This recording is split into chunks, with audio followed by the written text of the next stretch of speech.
The CGI podcast is all about successful artists and designers sharing their personal stories and experiences to inspire you to take action.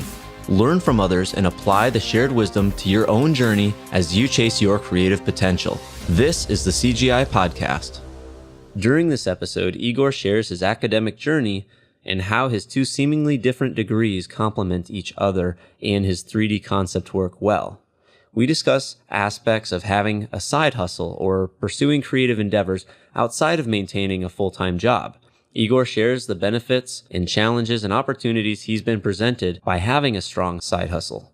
So if you've been waiting to pursue your creative dreams because you work a full-time job, this is the episode for you. Buckle up and get ready for episode 5. Oh yeah, I almost forgot. Since this is a brand new podcast, I need to ask you to please head on over to iTunes and subscribe if you have not done so already. And if you don't mind leaving a rating and a review, I will be eternally grateful.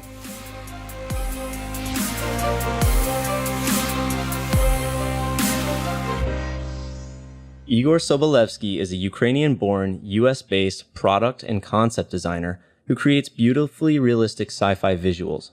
What's interesting is he works full-time as a product designer and creates concept work in his spare time. He's published tutorials for 3D Artist magazine and helped design a drone in the aerial robotics field. Igor's concept work is intricate, moody, and seductive while remaining grounded in reality. Igor, welcome to the podcast. Oh, thank you. Well, it's an honor to be here. It's not gonna lie, the first time that I got invited to a podcast, so it's kind of a new experience to me. But I'm looking forward to answering any questions that you have, and hopefully help enlighten listeners with whatever I know, and help in any way I can with my answers.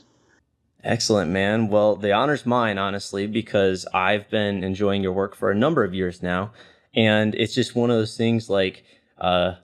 I think the number one channel of social media that I use personally is Instagram. I'll get lost in like a downward spiral. And that's probably how I eventually found your work at some point. And I've just loved it. So, I really have, been looking forward to asking you a bunch of questions, and I think you've got a pretty, unique story. So, again, thanks for your time.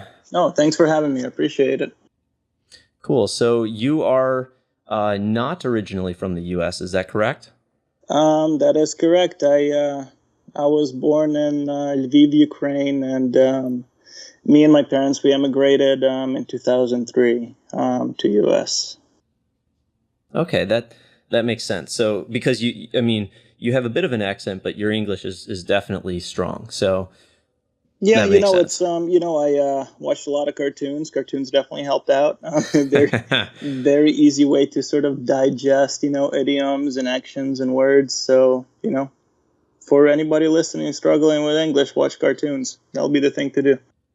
I can imagine. I remember in high school, our Spanish teacher would have us watch like the same Disney classics that we grew up on in Spanish because they were already somewhat familiar. And yeah, definitely a lower level English, easier or in a language that it's translated to, it's not super complex. So that's sure. Pretty cool. Awesome. So also, you in our recent conversations, I learned that you are just kind of in the middle of moving from one part of the U.S. to the other, right? That is correct. Yep, moving out from Salt Lake City, Utah, to Baltimore, Maryland. So it's quite a bit of a transition that I'm going through currently. But so far has been minimal stress and quite an enjoyable experience. So, well, I appreciate the fact that in the midst of that, you didn't mind hopping on the phone for me for a while too. So it's like I can imagine there's enough on your plate. So hopefully this is fun and takes your mind off of anything else that you're working on at the moment. But sure. Cool. So you have a background. So you went to school. You got your BFA in illustration, and then you followed that up with an MFA in product design. Is that correct? That is correct. Yep. Okay, cool. So Would you mind kind of giving our listeners kind of a brief breakdown as to kind of why you chose the path you did, both for the first degree you pursued, and then how and why you then kind of studied something in a different field, and kind of how that journey went? Oh, sure. For me, I mean, always, even in Ukraine, although that path was not really clear for me. I mean, my parents tell me ever since I was a kid, I was just constantly sort of drawing and going through drawing pads. And, so that sort of creative aspect of, making things up, creating, ideas, creatures, what have you, was always sort of with me. And then after coming to America, I kind of sort of, I was trying to channel some of that, sort of innate, desire to just draw things into something that will be, valuable in the sort of work field. So that ultimately led me to illustration, because I saw illustration in a commercial way, as you have to, because you're going to school, you're investing a lot of money and time, so and after you're done, you need to live on something. So that's why I chose illustration initially. So before, if I can interrupt, oh sure, like what were you where before, I guess either before or during college, where did you see yourself or hoping that you could go? Like what type of work did you want to get involved with like as an illustrator, if had you continued down that path?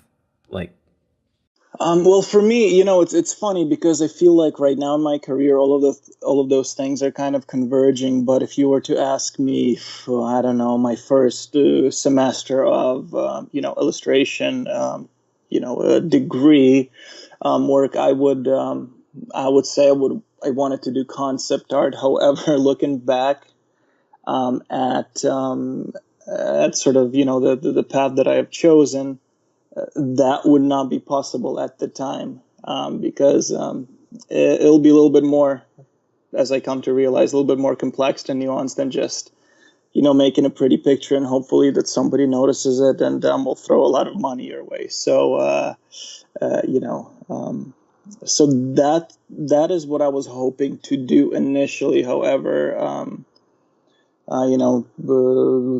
graduating and the time the recession hit, and not being really, because after 4 years of illustration school, I don't think I had the chops, really looking back at my work, to really land any sort of cool job. So that ultimately, years later, led me to my pursuit of a master's degree. okay, so was there time between those two, or did you pursue industrial design or your master's? Was that the same year you graduated, or like how much time in between was there?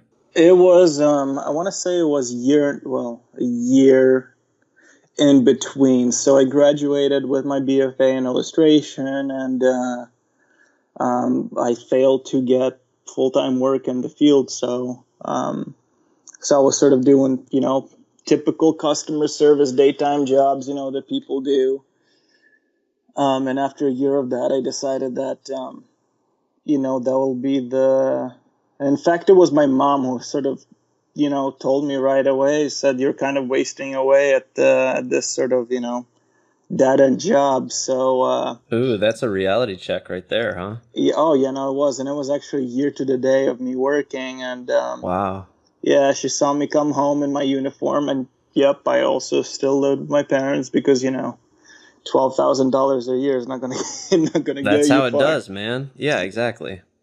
So yeah, and then it was my mom that pushed me, saying, "Well, you know what? It's a risk, but it's the risk that you kind of have to take." And I didn't necessarily disagree with her, because I always enjoyed school. I always did well, in the fields that I really enjoyed. So yeah, and that's kind of how that is what led me to go back to school and pursue industrial design. That's killer that you had that support too from home, because I know a lot of students. I mean, obviously everyone's experience varies, but I had one of the, like, when I graduated school, man, the pressure was there to like go get that job. Thankfully, I did come up with something, but it was probably 3 or 4 months of full-time work just trying to get that job, and that pressure too, like, where every day that passes, you're kind of going like, second guessing yourself, and like the doubt kind of creeps in. Oh yeah. That's pretty tough to deal with. But Yeah.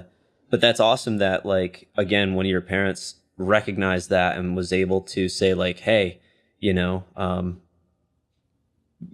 let's invest, or you should invest in getting where you need to get, basically. Yeah, no, I mean, and it'll be an understatement to, and I think with a lot of immigrants, sort of coming here, in certain cases, people are born here. In other cases, like in my case, me and my parents were sort of immigrated at the time where I was sort of fully aware.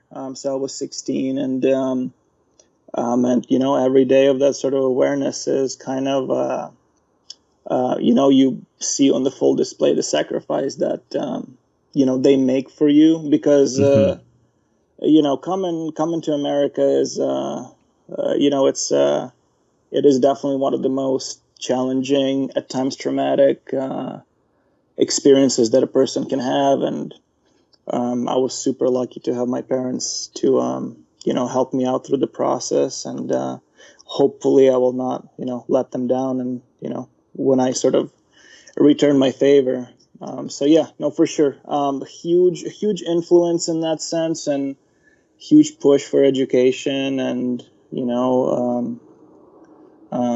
that's part of that sort of whole American story, which I'm pretty sure a lot of people would resonate with, because it's to a degree part of everybody's story. So sure, that's that, and I can't relate in the same way, because I have never had to move to a different country, but I can just imagine that's a bit that's just kind of crazy. Yeah.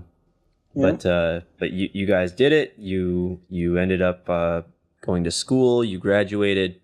You got your master's. So once you were done with so you had your illustration degree, you were not finding full-time work doing illustration, or at least not probably what you were looking for.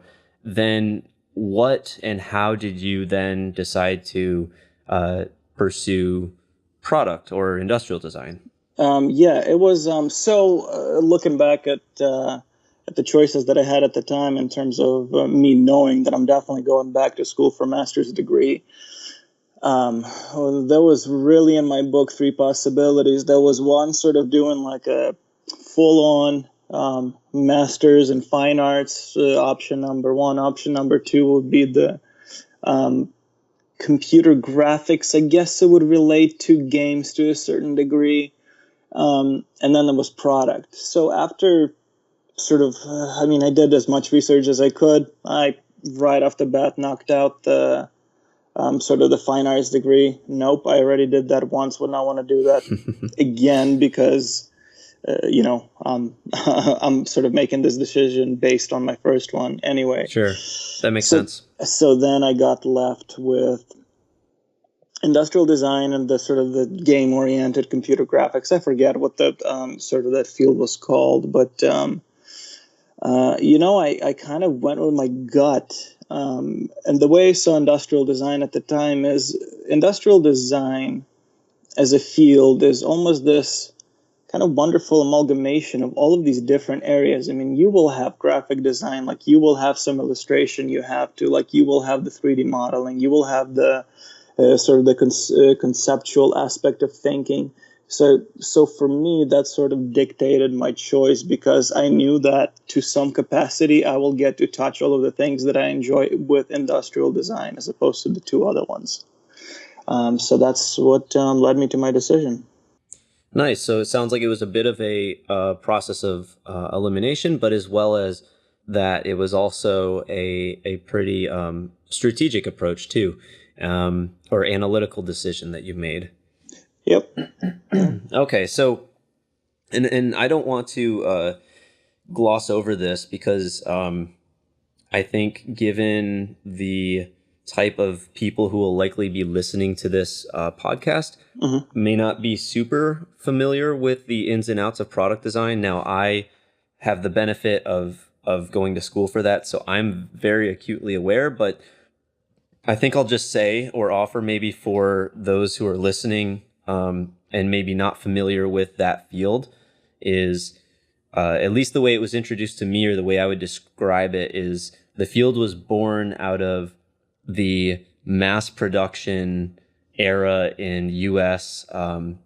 Goods, like kind of commodified goods. And then I think that's kind of where it had its roots. And now basically industrial designers or product designers are the ones who are doing a very basically working to bring to life concepts in the form of a product that you can buy or hold or use or interact with. Would you offer any type of either, I mean, how does that sound to you, or how would you define it? I mean, I think that would be the textbook definition of industrial design as it stands. For me, the difference would be that in recent years, and it's kind of jumping the gun a little bit. For me, there was, as technology sort of advanced and you started seeing all of these like really cool things with 3D printing and like these new manufacturing methods, for me, entertainment and industrial design kind of started to merge in some weird way, because I feel the consumers at this point are getting so educated and so nuanced in their knowledge of how products should function on both sides. So you have people who consume entertainment, let's say in the forms of like video games or movies, and they will not take bullshit. Like they expect to have these sort of perceivably functional elements in their entertainment as well. And people who are consuming products, there's a large contingent, I suppose, that kind of wants to see something cool and futuristic that they could use. So for me, it's this really cool sort of combination of both fields at this point. But your original definition is 100% spot on, because it is ultimately about mass producing commodities and goods. So, right, because before then, people, it was like the maker movement, and people would apprentice and learn how to make stuff like one-off versions, whether it was ceramics or woodworking or glass or something like that. Sure. All of a sudden we had machines that could, produce things at an attainable price point. And then all of a sudden a field was born. Someone had to come up with all those things instead of making them by hand. So yeah, maybe that's a bit more the textbook definition, but I really like the point that you brought up.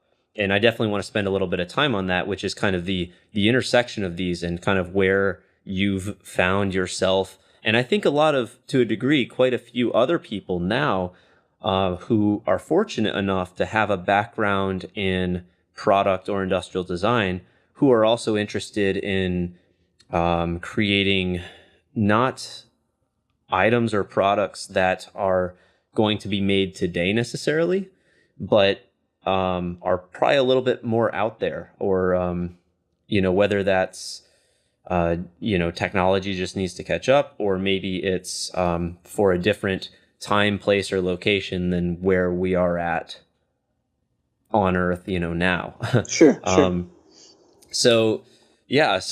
So you ended up then, you studied and you got your master's degree, and you left school armed with an understanding of illustration, as well as you mentioned, a whole lot of other areas, and also the ability to conceptualize and problem solve and come up with new things and new ideas. And so, how did you, so then when you graduated, then you were able to find a job, presumably? That would be the point that I got my job at Zag, which is a sort of mobile accessory company based in Utah. And as a way in, at that point, I joined in as a graphic designer, because that is what was available and that is what I took. And then, throughout the years, I was able to sort of carve out my new sort of niche and position and sort of direction of work. So yeah, but that was after my master's degree in product. I did in fact work as a graphic designer for a good year and a half.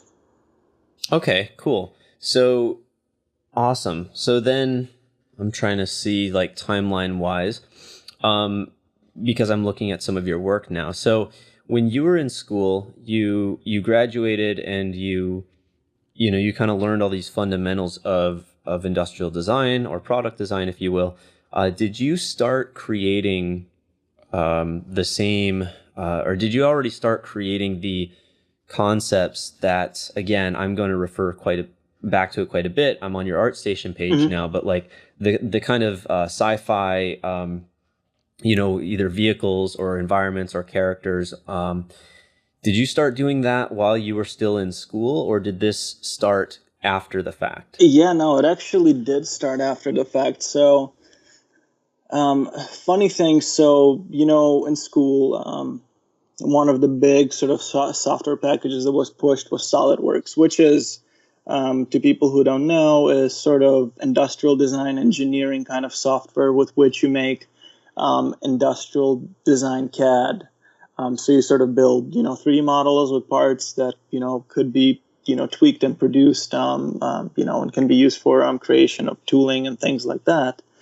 So that was sort of the big push. The really sort of looking back at it, which is kind of interesting, the pivotal point that sort of leads to essentially my portfolio in ArtStation was this class that I took at RIT from kind of the computer graphics kind of game department, and it was introduction to Maya class, and that really changed my life because number one, unlike SolidWorks, which is very structured and really mathematical, I mean, you can build really cool things with it, and I see it all the time, but the way my mind works is a little bit more kind of iterational and free-flowing, like it's not necessarily structured to that same degree. So for me, Maya was huge because, it kind of allowed me to just kind of almost, I don't know, like sculpt in 3D, I guess would be the good. It's a very structured three-dimensional sculpting the way I see it. And, I kind of used it to, I guess, a different purpose that Maya was designed for, because I know Maya is used heavily in animation, but I never do that with it. I just build concepts. And then, I was pretty decent with it by the time that I started my job. But then another thing came up, which was KeyShot, which was actually another like huge thing for me that kind of leads to the portfolio that I have presented online. Yeah, KeyShot was huge because after like taking 11 weeks of that Maya class, I mean, I was kind of, I had really good foundation, but I did not know everything. So like the first time I turned on KeyShot and then, kind of put in my model into it, it was, that was it. Like it was so, instantly it was kind of looking realistic and, like I could perceive how to manipulate it and change it, at least, and, it's sort of, materials and finishes and environments. So I think I'm trying to remember the timeline too, in 2013, 14 was when like I really got into the stuff that you kind of see in my portfolio today. Cool. That makes sense. And you're making my job easy. You already answered a number of questions I was going to throw at you, which is cool. Nice. So, cause that's very, it's a good, comparison you make between, say, SolidWorks and Maya. If I could offer this, I would say that like, again, for someone who's never used them or maybe has heard of them, but isn't really acutely aware, you can just kind of think of SolidWorks as a tool used to create production data. So people are going to use what you create in SolidWorks to create the things that you buy and you have at your house currently, things that are mass produced. And because of that, it is indeed a heavily engineering based program. And I think Maya, as it would be situated in relation to SolidWorks, is like, think of the freedom you have when it comes to drawing. You have essentially that freedom in a 3D package. Yep. And whereas like if you're going to go like there's not a ton of freedom in engineering because everything is mathematical, parametric and associative, and all that those are the rules that have to exist that you have to play by in the SolidWorks world, I'd suppose. So it seems like you saw the freedom that you had in Maya, latched onto it, and it's like it just unleashed all these. It was this a medium that allowed you to just like get all these ideas you had out and realized. Yeah, and that's pretty killer. Yeah, no, it for me, when I sort of started, like, when I could barely, like, the first week of class, like, I could barely make like a cylinder or a column. I mean, you kind of know what you're doing, right? You know what a cylinder does and how it behaves, what have you. But it's just sort of the grasping the whole 3D space that you control, which was super new to me because, before that experience was sort of unavailable for me. And I really, like, all of my concept work, if you want to call it, was all like made in Photoshop, and it was a very different approach. But for me, like, the big thing was, man, how would I love to take one of my like 2D robots that I made and like make it in 3D. For me, like, that'll be the coolest thing. And yeah, that's what kind of Maya allowed me to do. And then ultimately, based on that, I kind of expanded into kind of went back and kind of did start using parametric programs again. So the program that I really love, and I don't see a lot of people using it. I really love Rhino. I don't know, because I don't know what is about it that I really sort of enjoy, but it's like SolidWorks in a sense, but it's a little bit more free, because you literally just type in commands and, you do your extrusions, you do your booleans, you do your lofts. And on top of that, for the purposes, for the things that you see in my portfolio, it really integrates well with Maya. So Maya became like this ultimate sandbox for me. So like I would bring in, Rhino parts, and then I would also like bring in ZBrush parts, and I can, kind of play back and forth between all three of these and kind of, make what you see in my portfolio today. That's really cool. So it sounds like you've got, a few tools in your toolbox that you like to use a lot. It sounds like Maya's like a very flexible tool in a nice place that things will go together. But let's say you need something that looks heavily, maybe a little more intricate, maybe a little bit more kind of hard surface heavy, like maybe you're using Rhino for more of that type of thing. Oh yeah, for sure. Like for oh man, like, and sometimes just for the fun of it, like I would like to build all of these like intricate parts in Maya, but sometimes, when you just need to like super fast just develop something that looks like super machined and, like intricate chamfers and fillets and all that. Oh yeah, exactly. Yeah. Yep. Oh, and booleans. All your hardware. Yep, exactly. Yeah, that's right. Because booleaning is going to allow you to, like, real quickly kind of create the concept of your all the heads, exposed bits of your hardware and stuff like that too. Oh sure, and then the cool thing with Rhino as well is and you can see this in my portfolio as well quite heavily. I mean, I make all of my own graphics and logos and decals and what have you, and I make those in Illustrator. The cool thing about Rhino, you can straight up import that two-dimensional Illustrator path work, that line work, and actually extrude it and manipulate it, which is super useful. So it kind of, all of these tools that I use, I feel like really integrate super well with each other. I know it's not necessarily, what everybody prefers, and I'm just making a case that it works well for me. So yeah, no, it's I feel like it's a pretty decent tool set that, I can make whatever, I can deal with whatever sort of comes up. So cool. So in your pipeline, let's say in a hypothetical project, would you say that you would like what's your order of operations if you were, say, going to, and what you would include when? Okay. So let me see here. I'm looking at my ArtStation. I'm just trying to pick a project and kind of walk you through it. So let's say Sure. there's this APC that I made that I called APC 1232A. It's this kind of tank looking thing with 6 wheels. Yep.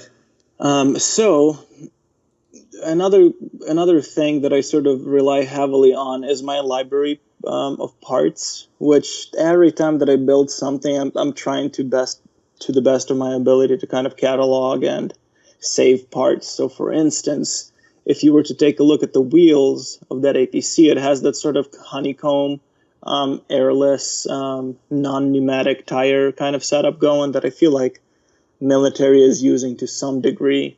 That Mm-hmm. was actually made, the original path was created in Illustrator, then imported into Rhino for extrusion, because I feel like in Maya getting that like honeycomb pattern would be way more difficult than it would be Oh, in, it would be in so much more time consuming. exactly. I mean, it's doable, and hey, maybe somebody knows even a better way to do it, but that's how I did it. So that wheel, for instance, was first made in my this racing car called that I call Axiom Feral, which Okay. is kind of an earlier one. So I actually just took that part and I sort of set up that basic wheel structure for that APC, and then I kind of the actual tires were created in Maya. So yeah, for me, usually when it comes to vehicles, like the wheels would be the first thing that goes in the ground. I don't know if it's one of those things. It kind of reminds me of, I used to play with a lot of Lego Technic, which is super cool. I love that. Yep. And you just, I don't know, like when you put down those wheels on the ground, it kind of gives you a lot of information in the sense of like the general stance, your basic dimensions, and then going on top of that, I would start blocking it out in polygons with Maya. And then as I go, if I at some point already made a part that kind of suits the particular role, I would kind of import it and integrate it. Um, and the process kind of goes that way. And that particular APC has some sort of like soft bags attached to it, with equipment. So I would make the basic form in Maya and then go into ZBrush and kind of sculpt it out to make it look like actual fabric that is actual form that is contains some stuff and it's hanging on, attachment points, So that kind of gives it a little bit of more of a contrast between all of that sort of hard, brutal surfaces with kind of sort of nicer, softer fabric parts, which I always enjoyed in kind of military vehicles, that combination of, the soft and hard surface. Very cool. Yeah, absolutely. Lots of cool stuff there. And I looked at those two projects and I saw what you pointed out, that honeycomb bit. That's really cool. When you mentioned like kind of cataloging and reusing stuff of your own, um, I mean, I don't want to say kit bashing because gosh, that word is, mentioned every other minute. Yeah. But I mean, sure. I mean, it's like, you've got your intellectual property and you've got your own little library or your ingredients. Like a chef might find his ingredients and use them right, left, and center, and that's totally cool. So, how do you like? Do you just have a decent memory and know kind of where everything is in project folders, or do you actually go and centralize some of those assets you might reuse? Is there Yeah. any kind of method behind that? Yeah, there is. I mean, I do have like fasteners folder, and then I have like push rods and suspension folder, so it kind of, to some degree, it is organized, but there's some parts, man, that I make them and I'm like, I don't really know what to name it. Like, it's just going to be like that weird part with like 3 bolts. Like it's all Okay. there is, because I really, like, I don't know. I really don't know what to call it, because some of them are like pretty weird to suit a particular purpose on one particular project. And I mean, I see a value in it in the sense that, yeah, I did spend a lot of time like modeling that particular part. So that's one. So it is organized, but it is not like super tediously organized. But then I'm using a Mac. So the cool thing with, I don't know which update was it. You can actually like hit spacebar and preview 3D parts and actually like rotate them, Ah, which makes it like super easy. So like I don't have to necessarily like take my OBJ and like open it in Maya. I can just hit spacebar and it like previews and I can rotate it, zoom it, that's things like pretty that. killer. I Yeah. didn't know So that. yep, yeah. So it does that, and it made a lot of difference because I just scroll through it and I get this nice preview, and I'm like, oh, I rotate that part, and I'm like, oh, I know what bit to use for this particular purpose. So that kind of helps. But yeah, it's not like super tediously organized. Like I said, I don't even know what to call some of those things. So That's really cool, though. I have to try that on when I get into work, because I didn't even notice that was possible. So it's almost like it's like Lightroom for your 3D parts, I guess. yeah, You can get a good idea of where everything is and what it looks like. That's very cool. Okay, so thanks for kind of breaking down kind of what you would do, or on that particular example, the kind of how you went from one program to the next. Like, I guess the main thing is just, each tool has something it works really well for, and when you need to use that, or create something that is a soft surface or something like that, like, okay, ZBrush is your tool or whatever. oh yeah, Um, no, I'm a huge proponent of sort of not pushing in the sense that if something's not working, like if I'm trying to make some, at least like I said, I'm speaking to what I've done, and if I'm trying to make something really super mechanically complex I mean, it's pushing it. I mean, it is doable, but why spend all of this time where I can just do the same thing and any parametric software in like 5 minutes as opposed to 5 hours? sure. So yeah, so I feel like every software, I mean, there's of course interplay and people have different workflows, which is fine, but for me it's always about kind of zeroing in on the best features of a certain software and just using them and then integrating them as opposed to trying to force it. It's like forcing sort of like super sort of curvy surfaces in Rhino. I would not be Mm-hmm. good at that.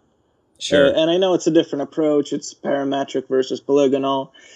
I mean, I understand that, but some of the vehicles that I have done, I would have no idea how to do them fully in Rhino, for instance. Sure. Understood. Well, while we're on the topic of softwares, there's a couple questions in there I had for you, which is, uh, I'll ask them both now, and then you can kind of choose how or when you want to answer those. But first is, so Maya is a program that I don't have any personal experience with it, but I've heard kind of its reputation seems to be that it's like a beast of a program. It's vast and there's a lot to it, and I've also heard that its UI makes it sometimes a challenge for people to pick up.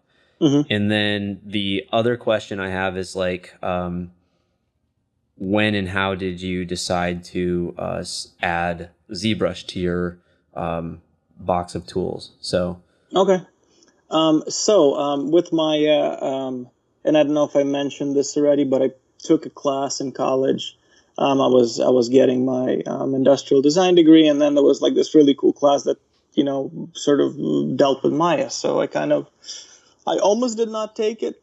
It's funny because it was one of those was things. that like an elective or? Yeah, yeah, it was. I Okay, mean, it's like, I mean, it's not product. It's some right. animation and game stuff, which did not really relate. But I I wanted it, and in that quarter I was super busy, so I almost did not take it. Really happy that I did. So that was sort of my introduction to Maya, and then I guess I got decent enough to kind of pursue it and kind of learn a little bit more in my own time. Um, so yeah, that kind of integrated with some Rhino that I used on my internship in between the 2 years of my graduate degree. So yeah, that's how those two came to be. I got introduced to ZBrush. I think I was watching some video. So to those who don't know, in Maya, for instance, like there's this for me, like it's this big thing that I do, and it's always it's enjoyable, but it's kind of pain in the ass. It's having a flat surface. Let's say, imagine you have a cube, right? And you want to put a hole through that cube. So that's like the big thing. So in polygonal software, it's about calculating your vertices. So calculating the points. So for instance, in order for me to successfully insert a hole onto a square, I would have to make sure that opening on the square has exactly 8 sides, and that hole that I'm inserting also has 8 sides, and then you can successfully bridge that and have like a solid closed watertight piece of geometry. So that's how I did it. And there's plenty of nuance to it when it comes to sort of making like more of a free flowing automotive forms and making those intersections look decent, which is a task unto itself. But anyways. So at some point I saw a video of this. I think it was the ZBrush 4R7. I want to say I think it's the latest release available now. Mm-hmm. And there's like this new tool where you just grab that vertex and you just expand it, and boom, you have your hole. And like that one thing, it wasn't like the sculpting, it wasn't like all of these other powerful ZBrush features. It was that little freaking hole thing that like sold me on ZBrush, which is like the dumbest thing looking back at it, because it does so much more. But for me, that was the thing. Like, oh man, I can put like these holes easily in anything. That's hilarious. Yeah, yep. The reason I got started in ZBrush is that. Holes.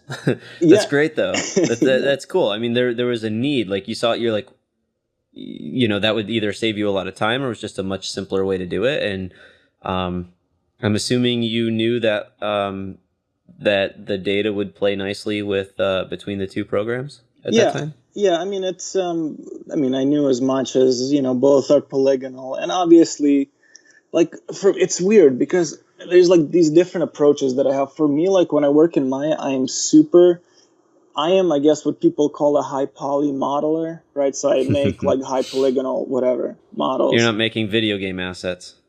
No, but in a lot of my contract work, I mean, people do take my models and they like reduce the poly count like to like these insane. Yeah.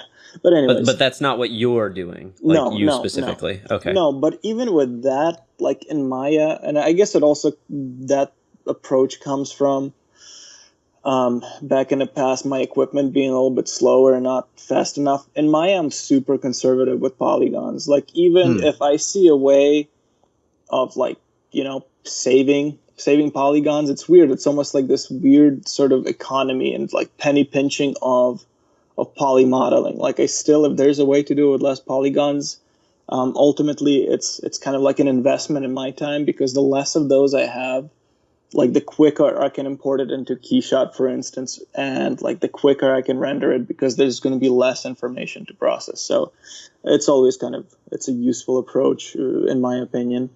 Well, I think that's also like that it's a very interesting thing you bring up, because it's like a kind of like a very nerdy elegance to and kind of a measure of maturity when it comes to somebody's like 3D capabilities. Because even like as myself as a SolidWorks user, when I worked in the cycling industry, there was a guy there who really taught me a lot of what I know about that program. And he would look over my shoulder and be like, why would you do that? And I'm like, what do you mean? He's like, he goes, don't use a spline, use just a line or a curve or something like that. That's way more efficient. I'm like, what are you talking about? And he's like, look at the data. Like you've got like, and he would just break down like more points, more Bezier handles, more. And then he's like, in order to make the surface from this, then you're going to use 2 more tools. He's like, you can cut out 1 more step if you use it this way. So like, it's not polygonal, of course, but it's like, again, we're spoiled because we have these beasts of computers these days. But at the same time, as you get into this and you get more comfortable, there is that cool little challenge of like, who can create like elegant or efficient or nice mesh. And I think that there's something really cool to be said about that. Yeah, no, and I feel like that's one of there's some projects that I just like for that reason solely make in Maya, because at that point for me, it becomes like the video game, right? Is that challenge? It's like, how would you make this particular thing, and how can you make the edge flow work? How can you make this elegant and sort of smooth and like perfect in the way it reflects light? And it's this weird sort of challenge that I kind of welcome because it's one of those weird things. But of course, all of those bets are off when it comes to ZBrush, because you just need to frickin' throw all of the polygons that your computer can handle, because Yep. Yeah, it does not apply to ZBrush. ZBrush is like this, like gluttonous in terms of CPU. It's like this gluttonous program that just Sure. consumes. Do you have a pretty heavy duty workstation that you said you're on a Mac. You just work on a Mac Pro, or? Yes. So for my work, I have a Mac Pro, but for a lot of these projects that you see, I do have a 30-inch iMac. And it's an older one at that. Like, it's one of those newer ones that have like that Right. super thin profile. Mm-hmm. But yeah, I mean, it performs adequately. Obviously, not as fast as as a Mac Pro, but it gets the job done. So yeah, and I'm actually looking to upgrade that as well shortly. Are you going to join the dark side? Oh, you mean PC? Yes. Yeah, you know, man, like, and it's my weird internal struggle now. I feel like Apple is Gotta dropping do the it. Yeah, Apple is dropping the ball, and I mean, I love Apple because initially when I got my first computer in 2004. It took me about Wow. Yep, did not have a computer before that, and I had a PC, and it was fine, and they worked. And, I learned how to computer on a PC. Yep. And then I got a Mac, and I kind of never looked back. But now, I felt like at that time, like 2000, I don't know, 5 onward, like Mac was really sort of, they were like trailblazing to a degree. They were killing it for Yep. sure. And then my experience with PC wasn't that good at that point. So yeah, awesome. But now it's like, I kind of see the roles kind of reversing. Like, it's the PC world that's kind of trailblazing, and Apple is just kind of sitting on their little sort of niche they established and kind of failed to, address that group of people that really kept them in business all these years. So yeah, I'm thinking about it. I mean, I have bad dreams about it sometimes. I mean, it's like these nightmares. It's like these awesome PCs with like, oh, you can touch a screen and you can like fold it all the way around, and you don't need your freaking iPad. Oh, how perfect! But but then I have like, it's a whole big, it's a struggle. Got it. Yeah. Well, no, it's fun. I was just curious because a lot of the people who do quite a bit of concept work, and they're working in different, whether it's the entertainment industry or not, there has been a pretty big move to PCs because of what you can throw in there, hardware wise, customizability, expandability, all that stuff. Yep. But that also informs me too a little bit as to why, maybe not why, but a bit coincidental that you're using Rhino, you're using Maya. Obviously anything else you're using runs on a Mac platform. Yep. Which isn't the case for all 3D tools. So Oh, sure. I was just curious about that. Well, that's cool. So now that we kind of, have this, I mean, you shared a lot already. One thing I really wanted to hit on here, which, I'm sure people have kind of picked up on, but the fact that your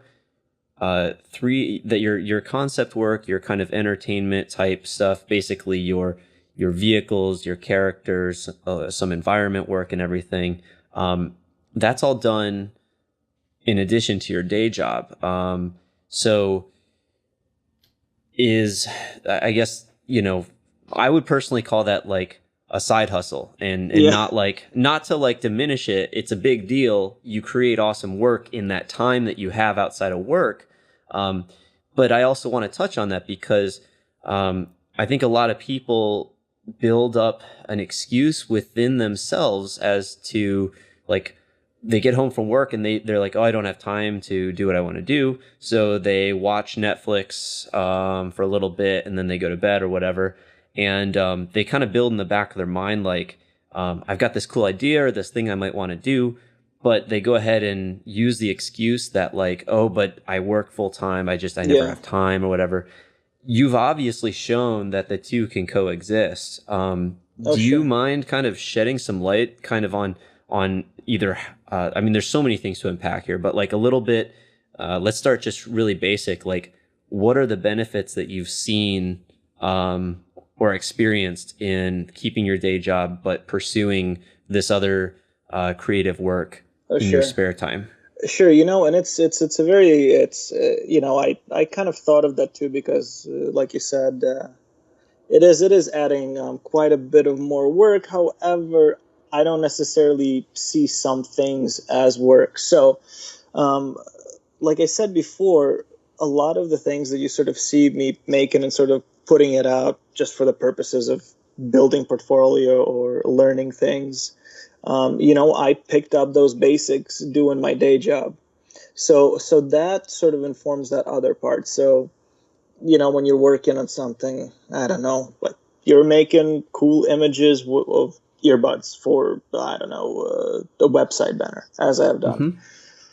Mm-hmm. Sometimes you're working on it, you're like, man, like that's a really cool lighting scheme, or like, man, this is really cool texture. I can totally like make something like that, and do whatever, like make a robot with it. I don't know, what have you.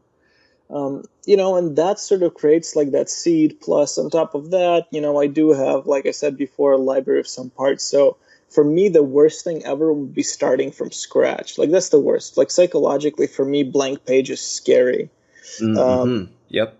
So what makes it easier is that even though maybe by the end of the project that I sort of initiate myself and do myself, I will not have those parts, but I will start with them and I will make as much of it as I possibly can to just kind of rapidly build it up. And, and that at that point creates a bit of interest. Like you're not like toiling with some like vague thing that you still have like miles to go on.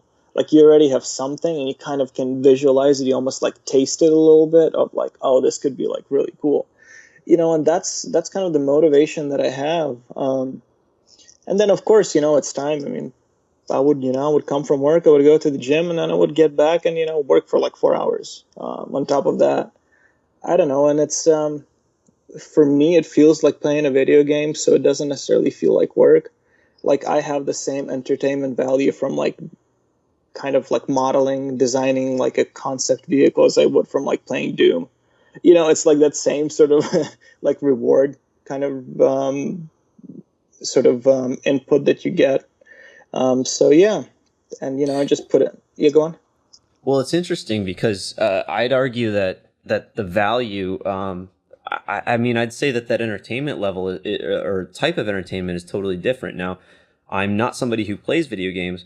I have played a few of them, and I understand kind of that like hit of dopamine you get when you're enjoying the game you're playing. But at the same time, I never felt good when I finished playing. I always felt like the same way I feel like when I waste a couple hours on YouTube or I'm like, oh, I feel so crummy. Like when that happens or after, during it, it's almost like I know I shouldn't be doing this, but here I am. Yeah. But like, I think as anyone else who's creative can relate to, like when you're creating something, you're challenging yourself, you're coming up with something new. The value and the high that you get from that, and like that lasts, and like when you're done, you have something you can be proud of. Even if it's not like your best work, you can be like, cool, I made this thing. And even if you don't like it, you probably learned something in the process that you can apply moving forward. So, I'd say there's, I get what you were getting at, but definitely I'd say that like, it's like it's a really good thing to enjoy because obviously it pays dividends. Sure. And then another thing of what I've sort of over these past, I don't know, 4 years where I was sort of like intensely doing this. So to break it down even more to more fine detail, I mean, I do have my day job, let's call it that. Then I do all of this sort of concept stuff that because I just like it because, it's fun. But then I also have my freelance work. So I kind of juggle those, and whenever there's an opportunity to do a particular thing, I do it. So the big motivator for me is, and you kind of touched on that, Will, is yeah, like you come on work on Monday, right? And people are gonna ask you, "What'd you do on your weekend?" Right? Yep. And that's a big one for me, because it's like, that's probably the time that you're never gonna get back. So, somebody said, "Oh, like I don't know, I binge watched this series." Fine. I mean, that's perfectly fine. I like to do that sometimes too. Mm-hmm. But for me, the big thing is always having something to show for the time that I've spent, right? Like I Mm-hmm. always need to, I don't know where that comes from. I mean, it's, I don't know, it's part of me enjoying what I'm doing, but also having something, you know, to show for the time that I spend in theory doing nothing, which is, Well, if yeah, I that makes mean, sense. well, I mean, I mean, we don't live on this earth for too long, and like it takes us, I don't know what, 25, 30 years to really come into kind of knowing what we're good at and what we like to do and everything. And if we're lucky, we have 30 more years of that before our health starts declining, and that, so like, yeah, I mean, we're not here for a whole lot of time. So like making time, even if it's just a weekend, well, how many weekends occur over the course of the Yeah. year, and over how many years Yeah. every few years go by and you've lived a year worth of weekends, and Yeah. so like And exactly. it's not insignificant. So I think Yeah. that's a healthy um desires to be able to show something for your time, of course. And then, as your portfolio shows, kind of a consistent chipping away of that, or if that becomes a habit, it builds over time. And then all of a sudden you look back and you're like, well, wow, I've got all that stuff. So like, obviously, it's time well spent, at least in Yeah. my opinion. It's one of those things. It's for me, that's always kind of one of those things that I like to focus on, and obviously it's different for everybody else, right? It is just what I like to do. Like it's as simple as that. And then the cool thing about all of that is that I have had so many clients based on like some random thing that I post on Instagram, which is Mm. another benefit of doing this, as you call it, the side hustle. Let's Mm-hmm. say every time I don't know, I put project up, right? I share it on, let's say Instagram or ArtStation, what have you. There is a good chance somebody's going to see it and gonna like it, and then they're gonna, contract me for doing something else that's kind of has some relation to what they have seen. So I see all of that sort of time spent as also a very good advertisement for myself, which ultimately leads to, more exposure and more projects. And ultimately all of this stuff, kind of led me to have this new job, which is really cool. So it's all of this is, like you said, it's not wasted, even though it's this weekend project of some post-apocalyptic cupcake carrier, right? Like that, like somebody sees a benefit in that, an application in a completely different area, right? But it's there, like it's almost like a demonstration of what I do or what I can produce. So Absolutely, and that's a very great point. And it pulls up some more things I wanted to ask you about. So, um, here's so just like a couple things that came up as you were talking earlier. First and foremost, do you ever have or run into fear or anxiety?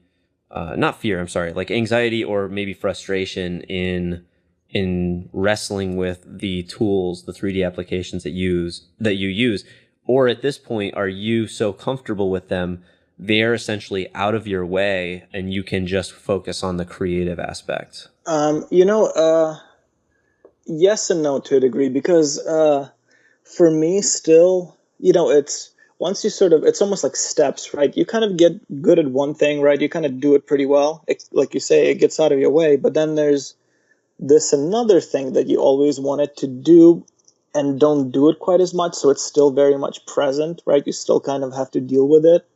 And I see it that way. It's kind of like these steps that you almost like climb, right? Because you have to, to get to step number 3, you kind of have to go through step 1 and 2 like pretty well to get there. So for me, it's always about sort of getting into new things. If I were to describe my work in like one word, I think it'll be just versatile, right? Because I enjoy all design, like I really do. For me, it seems like to a degree more or less one thing. So why not make some like scary like creature, and then like why not after that make a I don't know, like a hypercar. So and the latter is one of the more challenging things for me, at least in my workflow right now. Is the vehicle work is? Yeah, and not like the whole bulky tank stuff thing is it's way easier in my opinion, because you can it's very much like an additive process. You kind of create your frame and you just like, put in armor and put in like all of these sort of surface elements that kind of make it more brutal and more kind of utilitarian looking. Whereas something like hypercars with like a lot of surface, that's a whole another challenge, because you create a form, and like previewing that in Maya, it seems pretty good, but then you bring it in like KeyShot, and like you see all of those reflections that the surface generates, and it's like sometimes it is like a horror film because like you miss this like one vertex and you did not nudge it just right, and then you have like this like ugly ass bump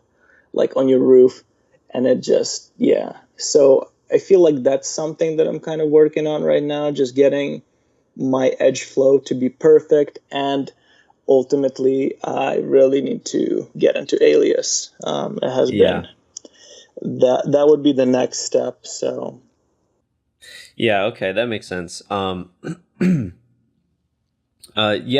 because especially too, like with vehicles and stuff where you have, I guess one thing that stands out to me is like you don't have the luxury of just like if your design isn't really like the pure design, if it isn't really interesting or strong, you can't just hide it by putting a bunch of accessories and just piling stuff up until it looks busy. It's kind of more of a naked concept, and like it's got to look good without all those stuff you would add to it. And I think that therein lies the challenge. I mean, we see so many cars, we know we've kind of been conditioned to like certain things, certain proportions and shapes, and it's with all the cars that have ever been designed, it's hard to come up, or at least in my, I personally think it's hard to come up with new stuff there. Sure. So I can definitely understand how that could be a challenge for sure.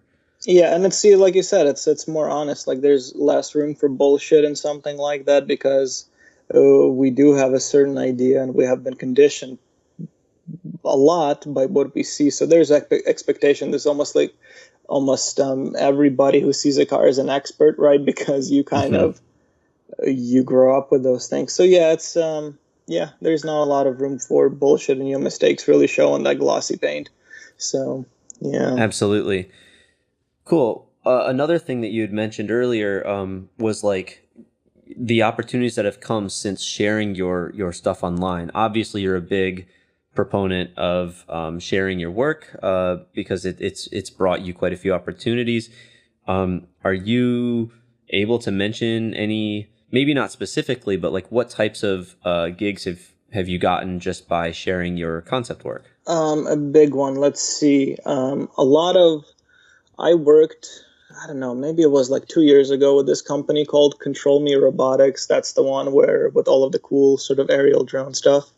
Cool. I feel like they found me through Instagram, and I mean, I think I worked with them for a good like 6 to 9 months of just like sort of constant, and it was that time that I kind of got familiar with that sort of field, which kind of led me to just getting a bunch of my own drones, because I just love the idea, because it's still like magic to me, is this thing that you like have an eye, and it's amazing. But another big one that comes to mind is I worked with Stryker, which is medical. Yep, exactly.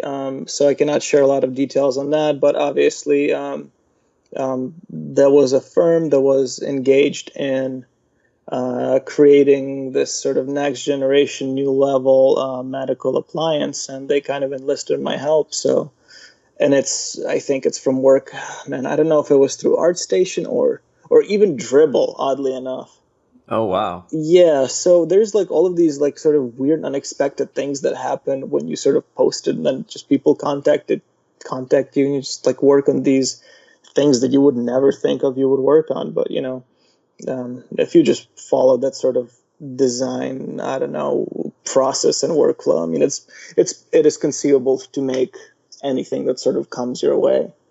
But yeah, it's I feel like the sharing of the work. I mean, it's really nice to participate in that community. It's really nice to to get inspired by people.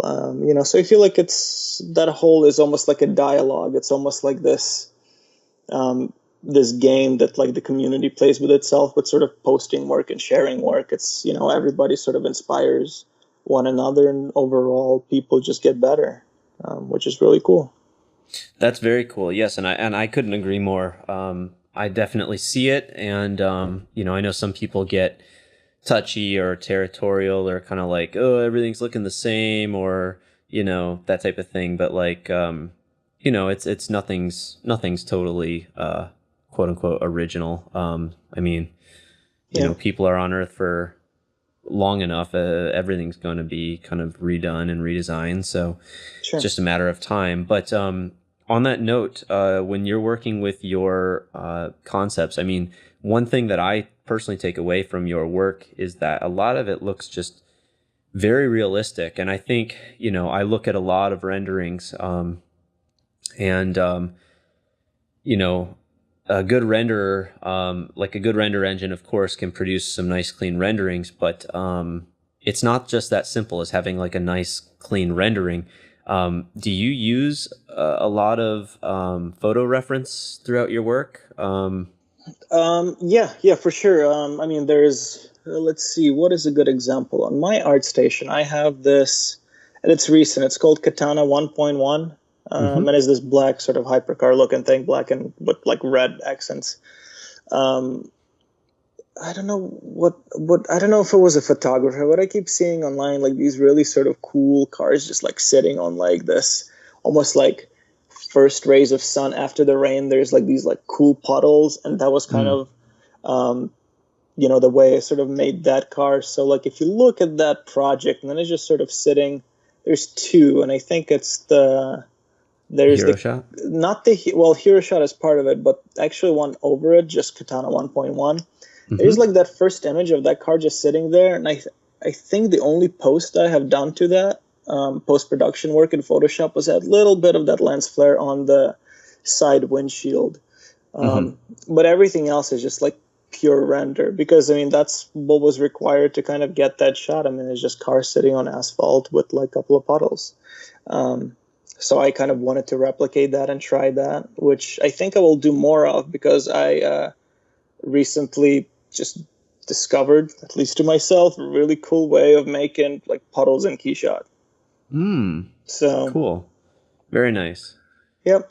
So yeah, I mean, I use reference, but a lot of times actually I do quite the opposite, and I try not to look at anything similar to what I'm working on, because you have certain things that just almost like just get into your head and you cannot shake them, and you feel like you need to do it because you already saw it.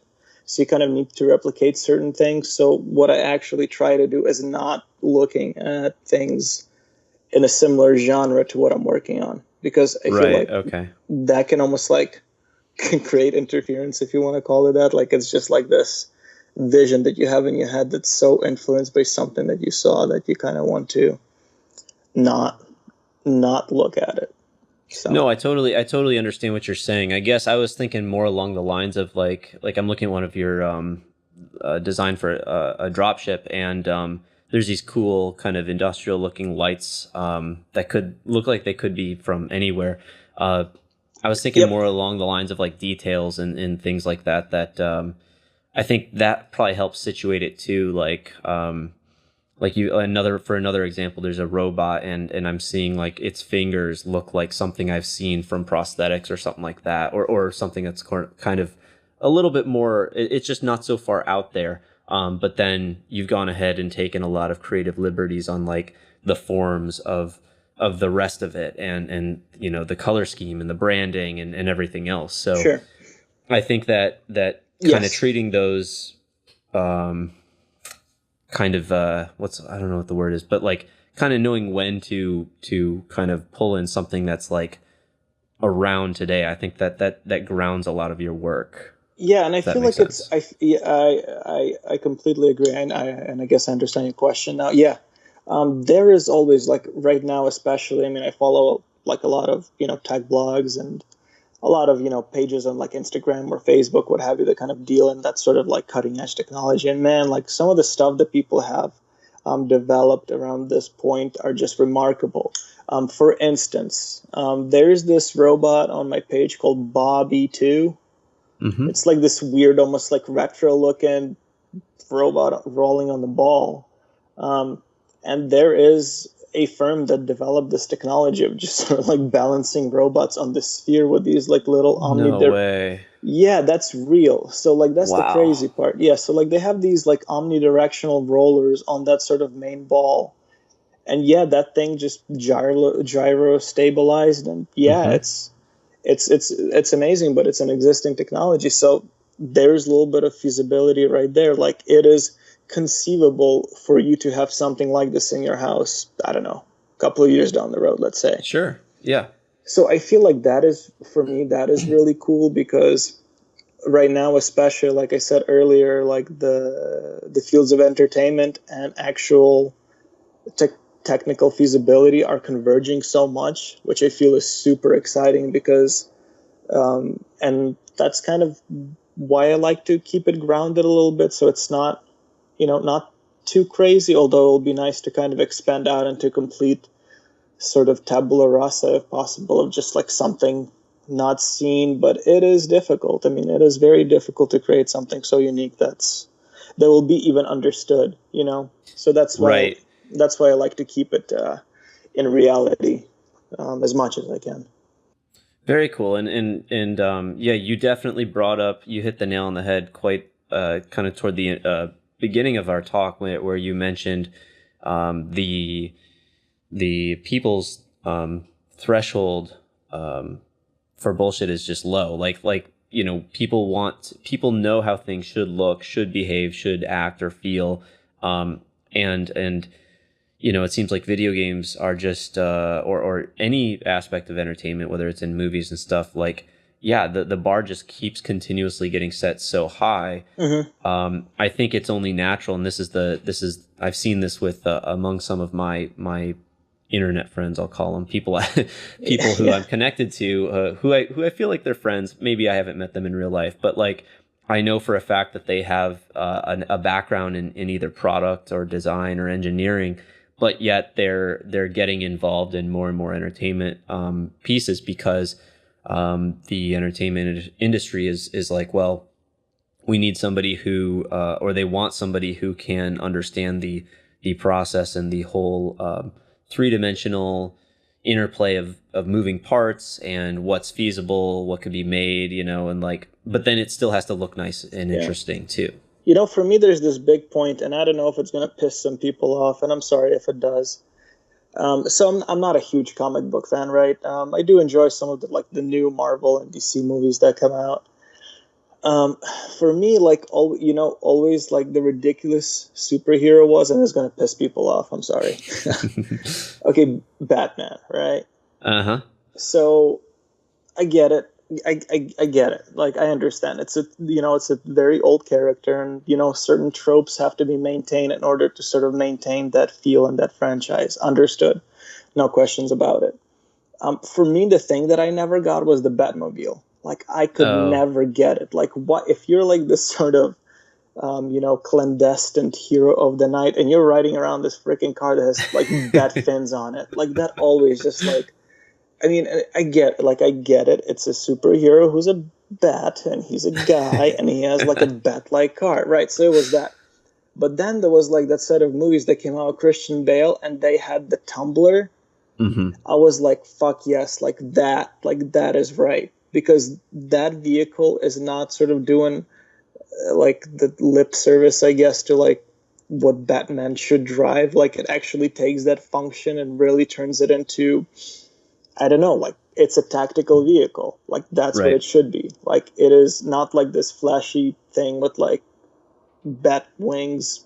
Like, you know what I mean? Like, so for me, that's Yeah. exactly it. And for me, I feel like that particular design is sort of testament to how people almost like there's like this desire to explain why, like even in entertainment, like because people will ask questions, right? So I feel like that's a very good example of that sort of low bullshit threshold.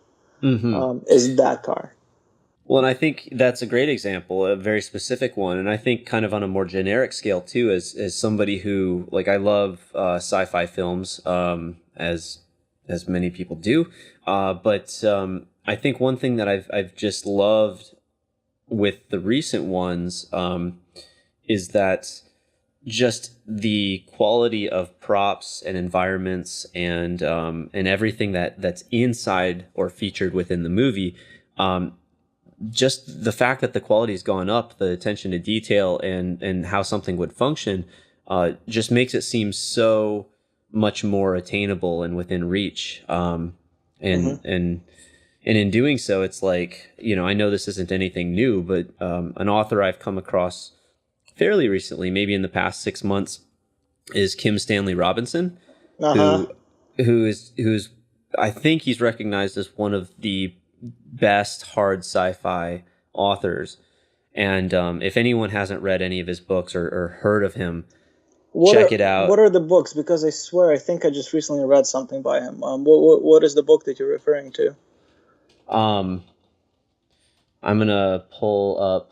Kim Stanley I'm Robinson. gonna pull him up so I don't misquote it. So his latest one that's gotten some attention is New York 2140. But his most notable ones are Red Mars and 2312 and Aurora, I think. But so I've listened to most of 2312, like, I don't know, on YouTube or something, and got to the point where I'm like, okay, I'm just gonna wait till I can like either buy the book or download like buy a good Audible copy. Oh, Um, nice. it's just incredible, like the level of detail and feasibility in just everything is explained. He's brilliant. Yeah. So anyway, highly recommend it. And I guess the new one, New York 2140, is like about how climate change has caused New York to flood, and Ah. it's in the future, and it's kind of become a new version of like Paris, where or is it Venice, I guess, where they have the canals, and and the buildings themselves kind of rise out of the water, and people kind of go from one to the next, and Oh, that is uh, phenomenal. Huh. yeah, and but anyway, he's just, yes, if you haven't come across him, I think you might like some of that. But I think he's just a great example of, works like that. You know, I think people have just maybe paid a little bit more attention to, and some of the newer sci-fi entertainment, pieces, whether they're films or video games, have just kind of taken note from stuff like that. Oh, sure. But And the big one too. I mean, on the theme of these recent books. I mean, I've read Martian before the movie. I mean, oh, that's so good. it's like MacGyver in space. Like that's exactly it. Like it's With not. a sense of humor. Yeah, no, it's perfect. You know, because you kind of go through all of these processes that he has to do, and like all of this. Yeah, it's that detail. It's that attention to detail. And I think one of the reasons that I love Martian so much is because of, I guess, the approach that author took to actually sort of figure out the most likely scenario all of this could happen, right? It's not something that you just sort of gloss over and say, oh, well, people just arrived on Mars and they live there. But it's like this sort of mundane reality of that life that is so well detailed and so well described. That's spectacular for sure. It is, and I'm so glad that I'm a big audiobook person. I just don't find the time to sit and read, so I Yep, walk same here. and listen. So I listened to that book before seeing the movie, and I was so glad I did. I loved it to pieces, and it's actually, I was listening to the soundtrack today. It's a great soundtrack too. Yep. But yeah, good call there. Cool. Well, we've been chatting for quite a bit. I don't want to take up your whole evening here, but Sure. I have just a few questions, if you don't mind. Of course. So back on our kind of the main thing I wanted to touch on too was the fact that you balance a day job, so to speak, but you're also prolific in your own concept work. I should have mentioned this earlier. I borrowed the whole side hustle thing from the the entrepreneurial area. Basically, people always say like, oh, start a side hustle is a great thing because you don't put all your eggs in one basket. You have your thing that's paying the bills, but then you go ahead and pursue this crazy idea you have, and if it fails, no big deal. But over time, if it blossoms into something greater, then phenomenal. Yep.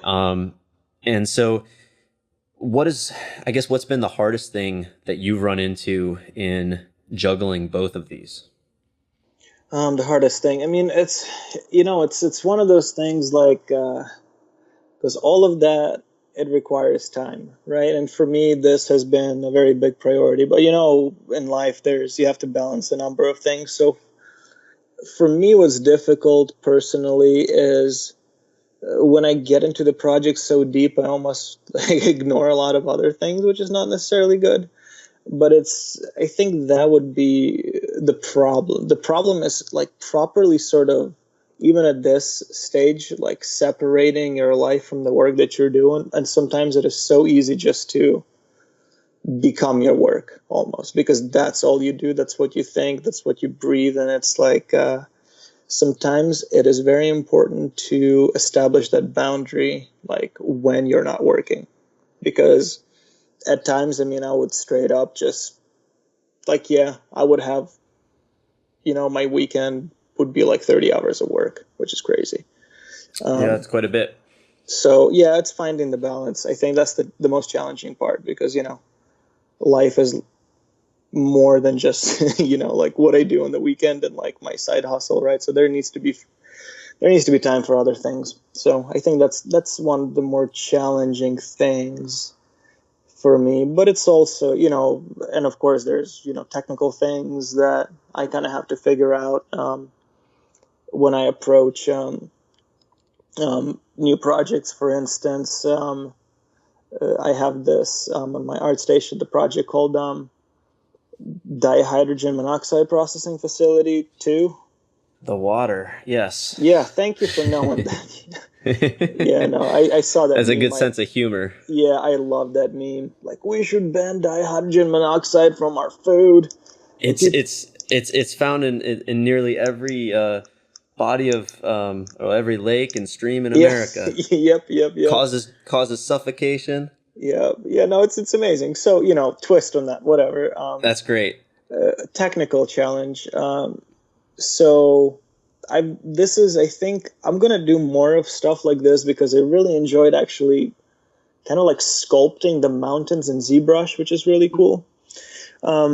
Which I found like super fascinating. I feel like there's so many options there, but I wanted to include some trees, right? Technical challenge. Absolutely. And I'm not about to model a pine tree,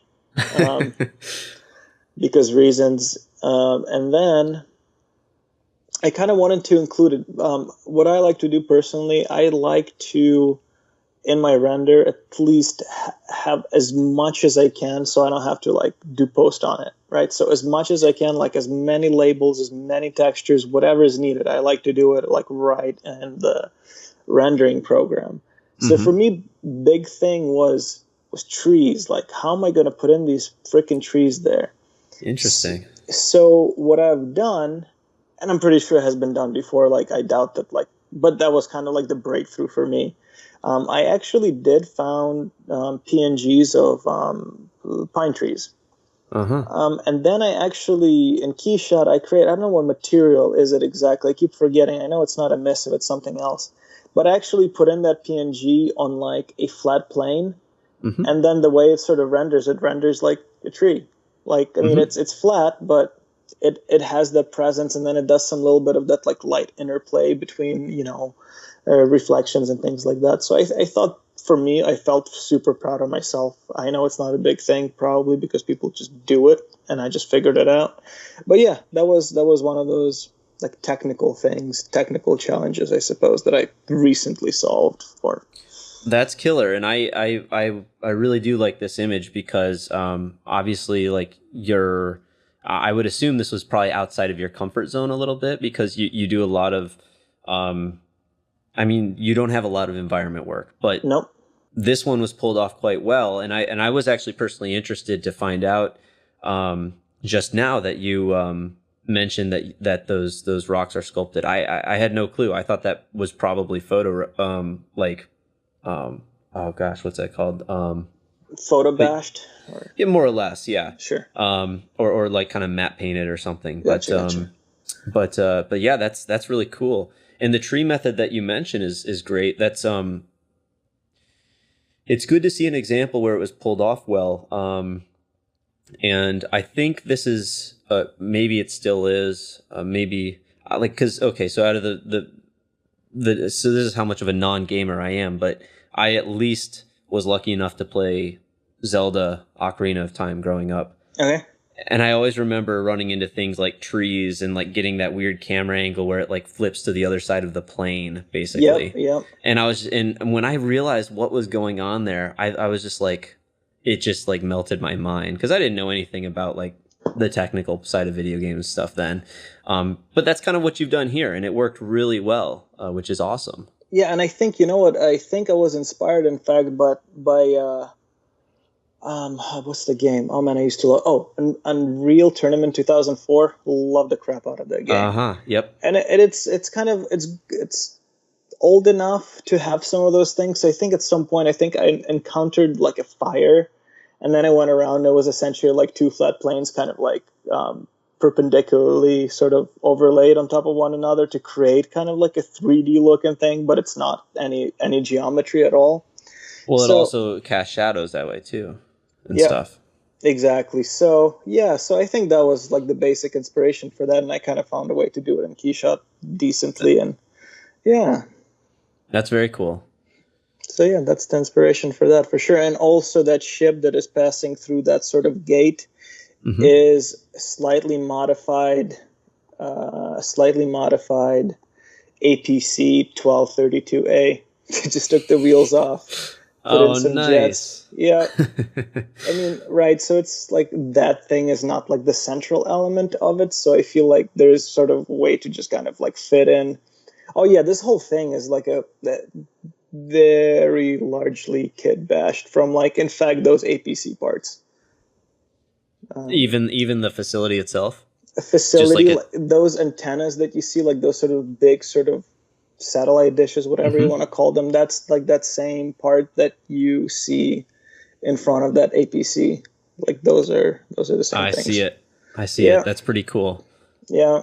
So if I can reuse it, I will. I mean, with the level of reason, like I don't want it to look like some weird appropriation of my like previous model, but you put it in a different context and it just changes its meaning dramatically.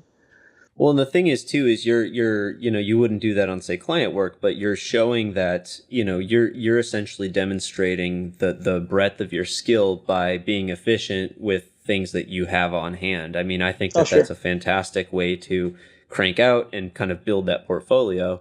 It doesn't, diminish or mean that you can't create all full original 3D data when necessary. Oh, sure. So yeah, I think that's a good point there. So do you, when you mentioned obviously some long hours arise from kind of juggling a couple of jobs, I should say working your main job, but also being heavily invested in creating 3D work outside of work. What type of a daily routine, or maybe it's not every single day, but do you have something that you kind of stick to a little bit? Sure. So usually, I mean, I'll be, work until 5 and then, come home, go to the gym because you just gotta move. You gotta move. You cannot be sitting all the time. Just gonna feel crappy. Mm-hmm. Do a little bit of that and then, come back and just, work for a couple of hours because, it's kind of cool because, your heart is pumping a little bit. Your brain is just kind of like, very, I don't know, quick because the blood is flowing, ideas. And plus, a very good way to come up with stuff is just being on the treadmill. I mean, and you really sort of come up with good things because it's, I don't know, it's such a repetitive activity that your mind sort of focuses. At least I found. And, you can come up with some things or interesting solutions. So for me, it's always taking those breaks and kind of being productive with those. So that would be the weekdays. On weekends, I would usually wake up at like 7 o'clock, have my coffee, work for a couple hours, do the gym and then, work for a couple hours more. So, I mean, it's not super crazy. Like, it's not like this intense sort of mode that I maintain. It's just, it varies according, to things that need to be done or, social interactions that I would have. So, so yeah, I mean, it's fluid to a degree, but I guess the main point would be, it's just still a time investment. That's all. I just put, oh yeah. And also a big thing, I put on an audiobook when I work. Like that's a must. Mm-hmm. Like that's huge cool for me.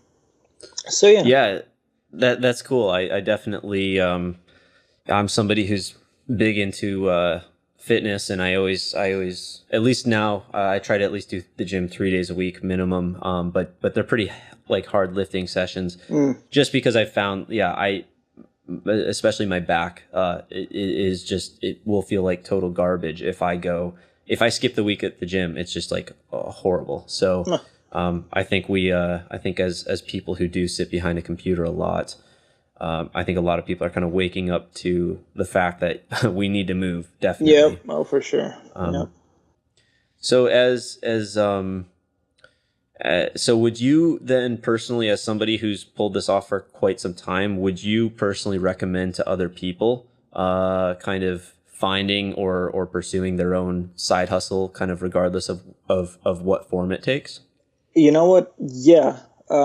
I feel that there's a lot of benefits to it. Some of the biggest ones being the fact that you are right. So let's say a lot of people, I feel, and from experience, they get fixated on their, let's say, ultimate dream job, right? Mm-hmm. So let's say I get out of school and I want to work in entertainment industry, like I really wanted, right? So you just kind of zero in, and when people get it, that's great. That has not been sort of my take on things. Like it did not happen that way for me. So I started out as a graphic designer, which is kind of far from what I wanted to do. With that said, okay, fine, you got a great graphic design job. And at that point, you can just say, well, you know what, I did my 8 hours in the office, I'm good. Mm-hmm. I personally don't see it that way because you learn some new things doing that thing that you did not expect you're going to be doing. Fine, that's a fact. But, those things that you learn can be integrated back into that other thing that you want to do. And, and sometimes it takes time, but, all of those things come together. So you have this added benefit of applying the things that you learn doing your day job. Then you practice, you develop your skills, and then people start noticing, right? And it will ultimately probably take you back to the place where you want to be. But I feel that a lot of people have this opinion that, if it's not working out the way that I hoped, like I'm just going to stop altogether.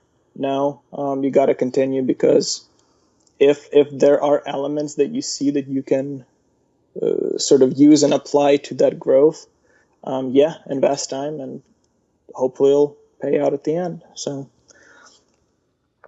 that'll be my take on that. Hopefully. That's awesome. Yeah. No, that's great. I think that's great advice. Definitely can see how that would pay off, and help people who maybe haven't won the lottery as far as their dream job goes, how that can help get them to where they ultimately want to get to. And and would you say too that a bunch of that you've had opportunities that you wouldn't have had otherwise as well because of it? Oh, most definitely. Even the reason that I progressed in my last company as much as I did was because I would come, to work on Monday, and whatever, some boss or executive person would, I don't know, start a conversation with them, and there you go. How was your weekend? Right? They say they went skiing. I say, look what I've done. Right? So people notice, and that way I was able to get quite a few promotions, even based on me displaying what I can be doing, and people would want to leverage some of those elements at that work, right? So it's all like this weird sort of interconnected circle. Like, those things are not mutually exclusive, in my opinion. That's cool. So even outside of like being offered maybe a freelance gig here or there, it also allowed you to grow within the company Oh, for and sure. Oh, for kind of sure. regardless of where you're at, huh? Yeah, exactly. Yep. And the job that I had when I left was really sweet, and I kind of carved it out through those things that I sort of mentioned. Does that mean that you were working with more 3D and rendering by the time you left? Exactly right, with and as well as product. So Oh, very cool. Okay. yeah, it was like, right. I started as a graphic designer, but obviously people in the upper tier saw that there's a potential of doing some initially high end visualization and then photo manipulation when needed. And it kind of, because I didn't really enjoy doing the graphic design and packaging. I mean, it was cool. Learned a lot of Illustrator. Use it every day when I do my concept work. Valuable lessons there, but that way you can kind of, I don't know, advance, because you do show that there's other things that you're capable of that company or people can benefit from. So very valuable on that level as well. Yeah, absolutely. Okay, cool. Well, that's awesome. So, I mean, I think you've made the case. I love it. I think that that's great that you've been able to and willing to take some time today and share kind of your journey and the ways that kind of pursuing some of your creative endeavors outside of your full-time day job, kind of sharing what that's done for you. And I think it'll probably inspire a lot of people too, to kind of stop making excuses and start seeing what they can do in their spare time. It also obviously goes without saying, it keeps you efficient because you only have so much of it. So, yep, exactly. So that's awesome. Well, cool, man. Again, thank you so much for your time. I really have enjoyed talking with you, and I hope that you get settled in to your new digs here, and Yep. it starts feeling like home soon. But before you go, for the people who are listening, who want to connect with you or appreciate your work, I'll obviously post some in the show notes on the site that will go along with this episode. Yeah, as far as seeing your work, where would you send them? I would send them to, well, my ArtStation is a big one. So you just go to artstation.com and just, put in my name. You'll find me. I can give you the exact sort of link, but I'm pretty sure you can add it into your show notes. I will definitely do so. So ArtStation is a big one, and also Instagram. And Instagram, I am at IGOQ. So there I kind of post a little bit more of a process, occasional drone shot, what have you. But yeah, those will be the main sort of channels to which I output my work. So you can, if you would like, you can get in touch with me through those sites. If somebody has questions, I am more than happy to answer them and help out in any way I can. So yeah, and Will, also thank you for having me on your podcast as well. Super big honor. Once again, thank you so much for your time, Igor. Really, really appreciate it, man. Take care. All right, thanks, Will. Have a good one. There it is, folks. Episode number 5 with Igor Sobolevsky. Man, I really enjoyed that episode. Igor's got some phenomenal work as mentioned previously, so be sure to head over to cgipodcast.com/episode/5 to see some examples of his work, as well as to get the show notes on this episode. Also, if I can quickly ask, please remember to subscribe in iTunes, as well as leave a rating or a review, because it helps the podcast immensely. And until next time, this is Will Gibbons signing off.